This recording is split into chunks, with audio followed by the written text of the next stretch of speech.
بسم اللہ الرحمن الرحیم۔ کہتے ہیں کہ جب اللہ نے حضرت آدم اور اماں حوا کو جنت میں رہنے کا حکم سنایا اور ابلیس کو جنت سے بے دخل کر دیا تو اس کو بڑی تکلیف ہوئی اور وہ اپنی اس دشمنی کی آگ میں جلنے لگا اور ہر وقت اس طاق میں رہنے لگا کہ کیسے ان کو جنت سے نکلوائے۔ اب یہ مقصد پورا کرنے کے لیے اس کو کسی کی مدد کی ضرورت تھی تاکہ وہ جنت میں حضرت آدم علیہ السلام اور اماں حوا تک پہنچ سکے۔ ابلیس کی مدد کس نے کی اور اماں حوا تک پہنچنے میں کیسے کامیاب ہوا؟ وہ بدقسمت جانور کون کون سے تھے اور ان کی مدد کی وجہ سے کیسے وہ اللہ کی لعنت کے مستحق ٹھہرے؟ یہ سب ہم آج آپ کو بتائیں گے۔ اس بارے میں مکمل تفصیل جاننے کے لیے آپ سے التماس ہے کہ ہمارے ساتھ رہیے گا تاکہ ان معلومات سے آپ کو آگاہی حاصل ہو سکے۔ اللہ تبارک و تعالیٰ نے جب حضرت آدم علیہ السلام اور اماں حوا کو پیدا فرمایا، اس کے بعد ان کو جنت میں بھیج دیا۔ وہ دونوں جنت میں بہت ہی پرسکون رہتے تھے، بہت ہی لذیذ میوے پھل کھایا کرتے تھے، لیکن ایک اناج جس کو کھانے سے اللہ پاک نے انہیں منع فرمایا اور وہ اناج گندم تھا۔ چونکہ شیطان حضرت آدم علیہ السلام کی وجہ سے ہی جنت سے نکالا جا چکا تھا، اسی وجہ سے شیطان کی حضرت آدم علیہ السلام سے دشمنی ہو گئی تھی۔ شیطان یہ چاہتا تھا کہ وہ کسی بھی طرح حضرت آدم علیہ السلام کو جنت سے نکال دے اور ساتھ میں اماں حوا کو بھی جنت سے نکال دے۔ جب شیطان کو یہ خبر ہوئی کہ حضرت آدم علیہ السلام کو تمام میوے کھانے کی اجازت ہے لیکن گندم کھانے کی اجازت نہیں ہے، تو شیطان انتقام کی آگ دل میں لیے جنت کے دروازے کے پاس بیٹھ گیا اور 300 سال تک وہاں پر بیٹھا رہا کہ کوئی جنت کے دروازے سے باہر آئے اور شیطان اس سے بات کر سکے۔ ایک دن اچانک سے مور جنت سے باہر آ گیا۔ شیطان اس کو دیکھتے ہی بہت خوش ہو گیا۔ شیطان نے پوچھا، اے خوبصورت پرندے، تم کون ہو؟ مور بولا، میں مور ہوں، اب تم اپنا تعارف کرواؤ۔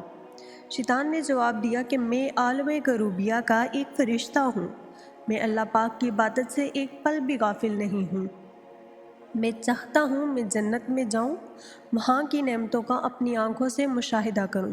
شیطان مور سے کہنے لگا کہ تم مجھے جنت کے اندر لے جاؤ، میں تمہیں 3 ایسی باتیں بتاؤں گا جس سے تمہیں ابدی زندگی حاصل ہو جائے گی، تمہیں بڑھاپا اور بیماری نہیں آئے گی، تم ہمیشہ جنت میں ہی رہو گے۔ شیطان کی یہ باتیں سن کر مور لالچ میں آ گیا، کہنے لگا مجھ میں تو اتنی طاقت نہیں ہے کہ میں تمہیں جنت کے اندر لے جاؤں، لیکن ایک سانپ میرا دوست ہے، وہ شاید تمہاری مدد کر سکے۔ یہ کہہ کر مور سانپ کے پاس آیا، اس کو ساری بات بتائی۔ سانپ بھی شیطان کے باتوں سے بہت خوش ہو گیا، پھر شیطان کو اپنے منہ میں چھپا کے جنت میں داخل ہو گیا اور یوں شیطان اپنی چال میں کامیاب ہو گیا۔ جنت کے تمام نگہبانوں کو یہ معلوم تھا کہ شیطان یہ چال چل رہا ہے اور جنت میں داخل ہو چکا ہے۔ فرشتے شیطان کو جنت سے نکالنے لگے، تب ہی اللہ پاک کا حکم ہوا کہ اس کو ابھی تک جنت میں ہی رہنے دیا جائے۔ وہ فرشتے اللہ تبارک و تعالیٰ کے حکم سے رک گئے۔ شاید یہ حضرت آدم علیہ السلام کا امتحان تھا۔ شیطان حضرت آدم علیہ السلام کے پاس اور اماں حوا کے پاس جا کر اپنی محبت کا اظہار کرنے لگا۔ وہ دونوں ہی شیطان کو پہچان نہ سکے کیونکہ ماضی کے مقابلے میں شیطان کی شکل تبدیل ہو چکی تھی۔ شیطان کہنے لگا، میں چاہتا ہوں کہ آپ دونوں ہمیشہ جنت میں اسی طرح زندگی گزاریں، ہمیشہ خوش رہیں۔ حضرت آدم علیہ السلام اس کی بات بہت غور سے سننے لگے۔ شیطان نے کہا، اگر میری بات مان جائیں تو آپ کو جنت کی اور بھی تمام سہولتیں ملیں گی۔ حضرت آدم علیہ السلام شیطان کے بہکاوے میں آ کر کہنے لگے، یہ کس طرح ممکن ہے؟ شیطان کہنے لگا، ایک گندم کا دانہ اگر آپ دونوں چکھ لیں تو آپ کو ابدی حیا حاصل ہو جائے گی اور آپ جنت میں ہی رہیں گے۔ یہ بات سن کر حضرت آدم علیہ السلام کے دل میں رجحان پیدا ہوا، لیکن ان کے دل میں اللہ کی نافرمانی کا خوف غالب آ گیا، جبکہ اماں حوا شیطان کی باتوں میں آ گئی، جس پر اماں حوا نے حضرت آدم علیہ السلام کو راضی کر لیا۔ پھر اس کے بعد ان دونوں نے اس گندم کے دانے کو چکھ لیا۔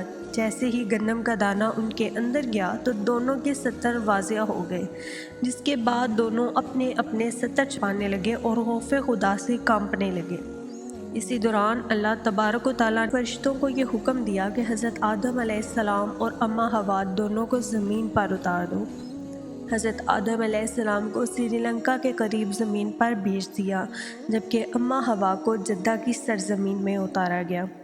ان خوبصورت پیروں سے چل کر مور شیطان کو جنت کے اندر لے کر آیا تھا، وہی خوبصورت پاؤں اللہ پاک نے مور سے لے لیے۔ سانپ جو اپنے منہ میں شیطان کو چھپا کر لایا تھا، اس کے منہ کی خوبصورت خوشبو کو چھین کر اس میں زہر ڈال دیا گیا، پھر مور کے ساتھ ساتھ سانپ کو بھی جنت سے نکال دیا گیا۔